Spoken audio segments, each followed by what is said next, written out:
Lancée le 22 octobre 2017 par la CNCS, la campagne de lutte contre le travail dissimulé a pris fin le 29 décembre dernier. Ce 8 janvier, l'heure était à la restitution des résultats de cette campagne menée sur toute l'étendue du pays. Mesdames et messieurs les responsables des organisations patronales, mesdames et messieurs les membres du bureau des syndicats des travailleurs, il y a 3 mois déjà, nous étions retrouvés dans cette même salle pour lancer une campagne contre le travail dissimulé. La campagne a pris fin le 29 décembre et comme convenu, nous nous retrouvons donc ce matin pour suivre le rapport de cette campagne. Quelles sont donc les conclusions de cette campagne? Nous demandons donc à l'équipe, au directeur du recouvrement et du contentieux, pour nous donner les résultats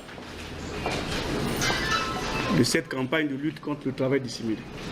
Après 3 mois de travail minutieux et rigoureux, le travail est arrivé à son terme grâce à l'efficacité du personnel déployé sur le terrain. Le directeur du recouvrement et du contentieux à la Caisse nationale de sécurité sociale a rendu public les résultats de cette campagne. Du 2 octobre au 29 décembre 2017, sur toute l'étendue du territoire national, je tiens à rappeler que cette campagne visait principalement 4 missions. La première, c'était de détecter et d'affilier les employeurs non déclarés. La deuxième, recenser et immatriculer les travailleurs dissimulés. La troisième, recouvrer les cotisations sociales. Enfin, la quatrième, procéder à la fermeture des entreprises et établissements des employeurs récalcitrants éventuellement. Donc, pendant 3 mois durant, les agents de la Caisse nationale de sécurité sociale sur toute l'étendue du territoire national ont fait le travail de détection. Et ce travail a conduit à des résultats suivants. Au niveau du département de Brazzaville, on a détecté 3152 employeurs et 7039 salariés. Sur les 3152, 628 ont payé leur cotisation sociale. Département du Puy-Pointe-Noire, 810 employeurs et 912 salariés ont été détectés. 67 employeurs ont payé leur cotisation sociale. Département du Niari, nous avons détecté 146 employeurs et 278 salariés. 39 employeurs ont payé leur cotisation sociale. Département de la Bouenza-les-Koumou, 59 employeurs et 61 salariés ont été détectés. 5 employeurs ont payé leur cotisation sociale. Département du Poul, 65 employeurs et 284 salariés ont été détectés.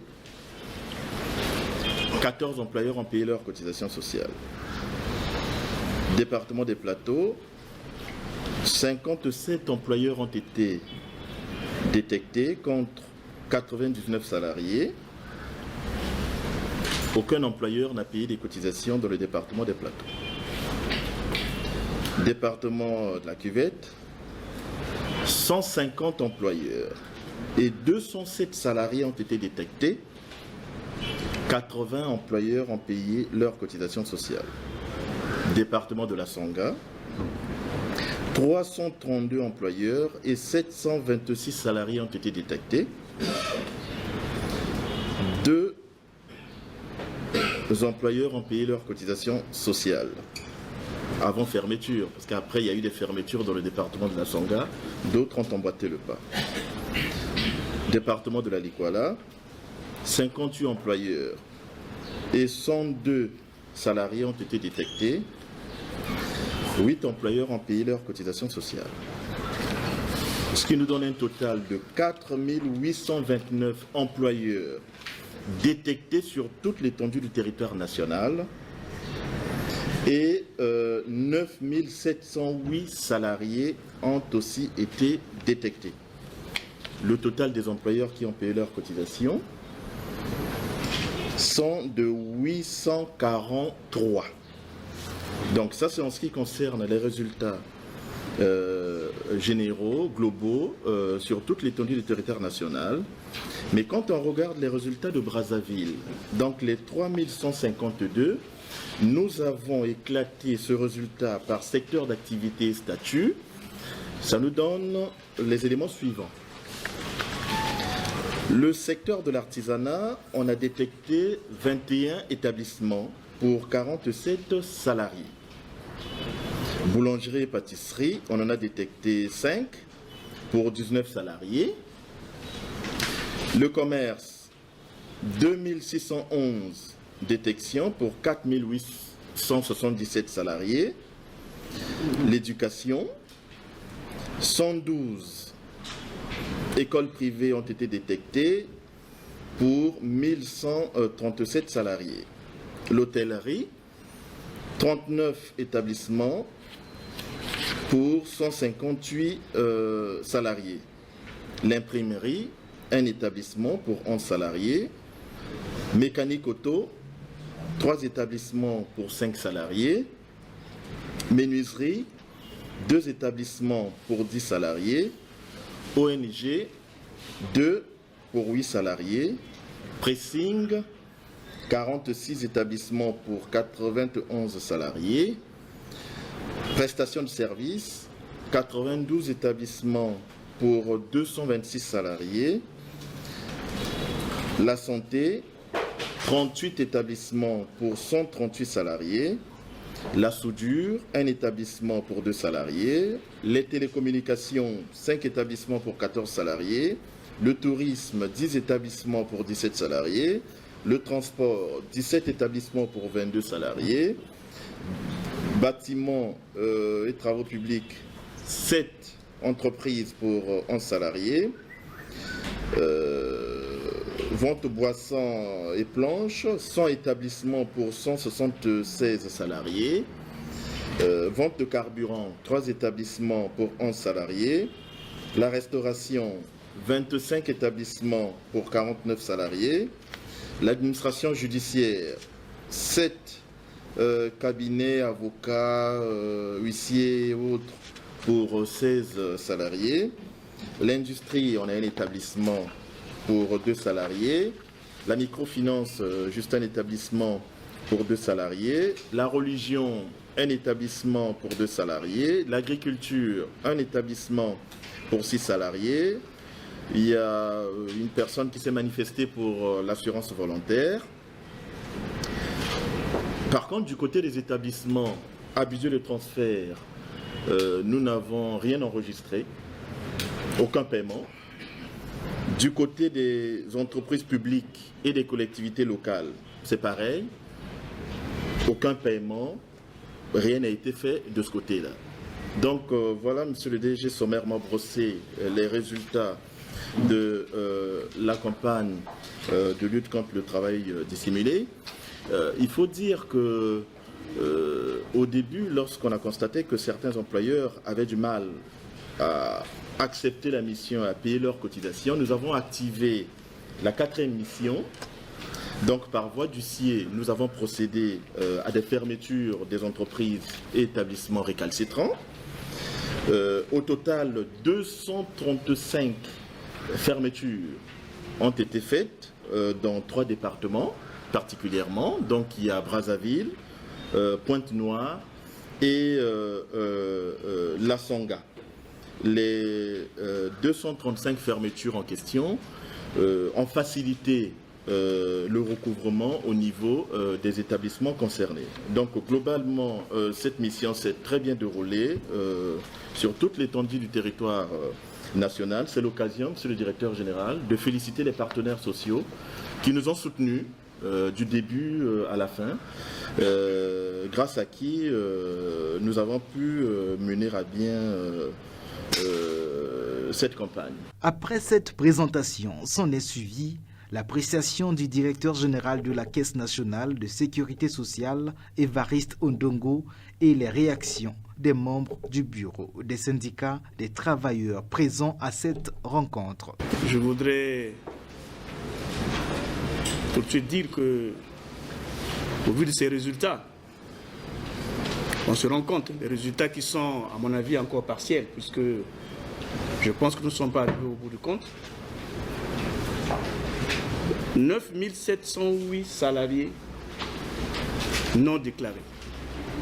Donc presque 10 000 salariés non déclarés. Ce qui voudrait dire que ces 10 000 salariés qui évoluent dans les secteurs qui viennent d'être énumérés ici, les boulangeries, le commerce. Donc, ce sont des Congolais qui évoluent dans des boulangeries, dans les chambres froides, et qui, lorsqu'ils font l'objet d'un accident de travail, d'une maladie professionnelle, du fait de leur poste de travail, ne sont pas pris en charge.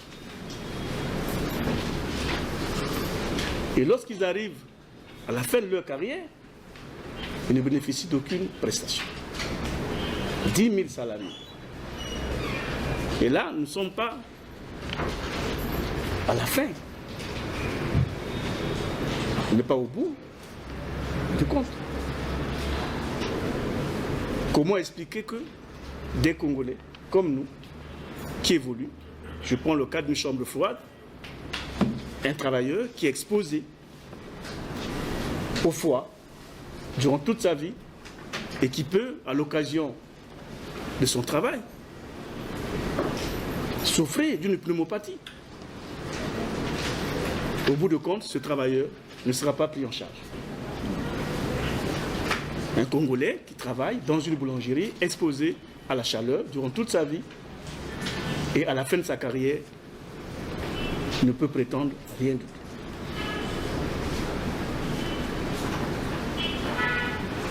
Et vous avez aussi plusieurs secteurs. Je prends le cas des entreprises publiques. Ils sont combien dans les entreprises publiques? Les collectivités locales qui ne paient pas leurs cotisations. Donc, un grand nombre de Congolais qui échappent au système de protection sociale. Pour cette mission de campagne de lutte contre le travail dissimulé, je crois que dans votre intervention, vous l'avez dit, c'est encore un travail partiel. Et comme dans toute chose, il y a toujours un début. Par ces mots, nous voulons féliciter cette équipe et exhorter que le travail continue. Mais il faut dire qu'au vu des résultats qui sont affichés ici, il faut dire tout simplement que nous-mêmes, les Congolais, nous sommes en train d'organiser des crimes économiques. C'est grave. On ne peut pas... Ici, on parle encore du travail dissimulé. Mais il y a encore plus grave. Ceux qui travaillent à ciel ouvert, qui sont reconnus. On ne parle pas de la sous-traitance pétrolière ici. Et pire encore, les entreprises. Comment voulez-vous des Congolais qui ont rendu des services dans les entreprises, qui ont cotisé plus de 20 ans et qui se retrouvent à la fin, son dossier n'est pas reçu parce que l'employeur n'a pas versé les cotisations. Alors que dans son bulletin, il y a des retenues. Il y a des retenues. Mais personne n'est inquiété. Personne, aucun employeur n'est inquiété. À un certain moment, on peut penser à la démission de l'État aussi. Parce que ces employeurs, ces DG d'entreprise sont nommés par l'État lui-même. Et au finish, les travailleurs sont là. Mais où allons-nous? Mais aujourd'hui encore, vous faites l'effort de payer, mais la crève. Mais c'est sûr que dans 5 ans, les équilibres aussi chez vous, il y a quand même des paramètres. Il y a X cotisants pour un retraité. Mais à l'allure où on dissimule, on ne déclare pas les travailleurs, mais la caisse va se retrouver aussi un jour en situation de déséquilibre et on ne pourra plus payer les travailleurs. C'est nous qui subissons. Je crois que le moment s'y prête, monsieur le DG. Le président en a parlé. C'est le moment d'y aller. Les employeurs, vous avez les données. Vous êtes une administration, vous êtes libre. Mais quand on parle aussi du procureur, même pour une simple clameur publique, il peut se saisir du dossier. Tous ces employeurs qui ne payent pas, ces DG d'entreprises publiques qui ne payent pas la CNCS, ils devaient être interpellés. Puisque dans les bulletins, chaque mois, on prélève de l'argent. Et à la fin, le salarié. Parce que là aussi, nous, on pense que c'est quand même grave quand la CNCS ne traite pas les dossiers là. Quelle est la responsabilité du travailleur qui, lui, dans ses bulletins, a cotisé? La CSTC décrit cette façon de faire depuis longtemps. Mais nous nous félicitons peut-être grâce à la faveur de l'intervention du chef de l'État qui a décrié, qui a même ordonné que ce genre de cas, l'impunité cesse. Nous souhaitons que, pour arrêter cela, que ceux qui perçoivent, qui défalquent dans les salaires les cotisations des travailleurs, mais ne les reversent pas, il ne faudrait pas que ça s'arrête là, il faudrait des suites judiciaires. Peut-être que cela va dissuader ceux qui ont encore l'intention de le faire. Et la CSTC voudrait plutôt aussi faire une proposition concrète, puisque nous avons suivi que l'action va se poursuivre. La CSTC, vous le savez, est implantée dans tout le pays. Nous avons donc des sections syndicales dans toute la République. À partir de cette campagne, nous notons que nous allons vous accompagner en décidant des directives auprès de nos sections, de nous répercuter les cas qui vont donc résister à l'action que vous avez menée, de nous les signaler au fur et à mesure. Et nous chargerons de les acheminer pour que vos services, dans le cadre de la continuité, puissent veiller à ce que ceux-là puissent non seulement être punis, mais puissent s'exécuter pour que les travailleurs ne puissent pas à la longue subir, pour craindre ce que venait de souligner le Kawan Mandouka, qu'à la longue, qu'il y ait un déséquilibre. Donc ça, c'est la contribution que la CCC voudrait apporter à l'action de la CNCS. Pour terminer, monsieur le DG, nous avons remarqué, même si ce n'est pas le cas ici, mais il y a aussi le fait que les cotisations sont bel et bien versées. Prenons le cas du Trésor. Il y a de l'argent qui est retranché dans le salaire des travailleurs et que le Trésor devrait reverser à la CNCS. Vous savez, je ne vous apprends rien, vous êtes au courant qu'il y a beaucoup d'argent qui n'a pas été reversé à la CNCS, mais qui a été prélevé dans le salaire des travailleurs. Je pourrais citer le cas pêle-mêle, il y a l'agence de régulation de la Val Pétrolier, par exemple. Ils ont des problèmes, ce genre, les exemples sont nombreux. Nous avons été là-bas, nous avons eu des séances avec le DG des travailleurs, parce que là-bas, ils sont menacés, puisque depuis un temps, la CNCS ne traite plus les dossiers des sociétés ou des établissements où il y a des dettes. Hein? Le cas de la mairie, où il y a près de 16 milliards de dettes, le cas d'autres structures où ça s'élève à des milliards. Donc il faudrait aussi, à ce niveau, au niveau de l'État, puisque le Kamadouka parlait de la responsabilité de l'État, il faudrait que vous puissiez aussi travailler avec le Trésor pour que, lorsque l'argent a été prélevé, que cet argent soit envoyé là où de droit. Parce qu'on condamne les établissements. Mais le Trésor aussi n'a pas de responsabilité, monsieur le DG. Et ça fait beaucoup d'argent. La mairie a beaucoup d'argent qui a été bel et bien prélevé, mais le Trésor n'a pas répercuté. Donc nous souhaitons que ce travail aussi, non seulement la dissimulation, mais aussi la retenue au niveau du Trésor qui ne répercute pas au niveau de la CNCS. Ce que vous avez entrepris comme démarche, effectivement, c'est l'application des dispositions de la loi qui crée la CNCS. Et vous aviez comme ce dirigeant regardé pour voir qu'est-ce que demain vous pouvez léguer aux autres qui pourraient venir après vous. C'est cet esprit de rigueur que j'ai toujours voulu, même à ma qualité de membre de conseil d'administration.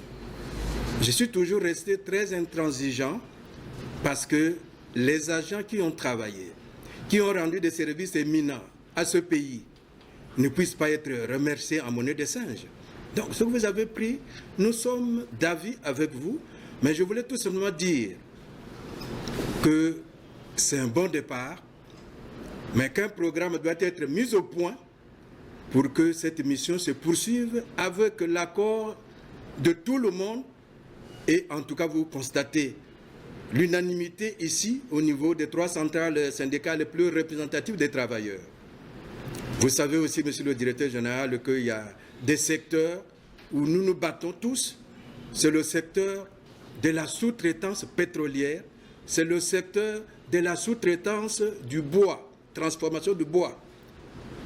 Et nous devrons effectivement, comme disaient tantôt les autres, vous accompagner parce que c'est la va de la survie de notre caisse, même si elle a changé de dénomination, mais c'est la va de la survie des travailleurs retraités. J'ai toujours été de ceux-là qui pensent que lorsqu'on traite le salaire, on ne peut pas commencer par le brut, plutôt par le net. On commence par le brut. Vous savez, monsieur le directeur général, que le trésor, il y a un camarade qui parle du trésor. Si on cite le trésor ici, c'est dans le reversement. Mais on ne peut pas prendre du retard pour reverser à la CNSS son dû.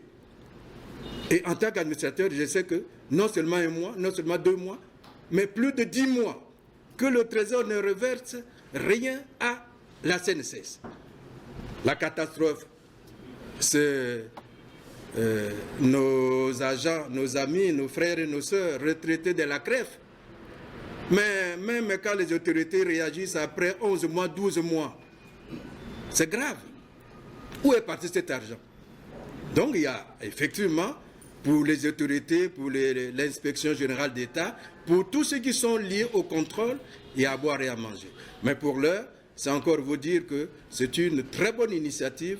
Nous devons la poursuivre et faire de telle sorte que nous avons aussi notre responsabilité en tant qu'organisation syndicale de sensibiliser les travailleurs, sensibiliser aussi les employeurs qui le comprennent, qui le font du tort à eux-mêmes d'abord, parce que moi j'ai vu des retraités, n'est-ce pas, directeur général, s'asseoir au niveau de la CREF pour attendre sa pension qui ne vient pas. Donc c'est une responsabilité qui est commune, mais encore une fois de plus, nous vous adressons nos vives félicitations et continuons, nous serons ensemble.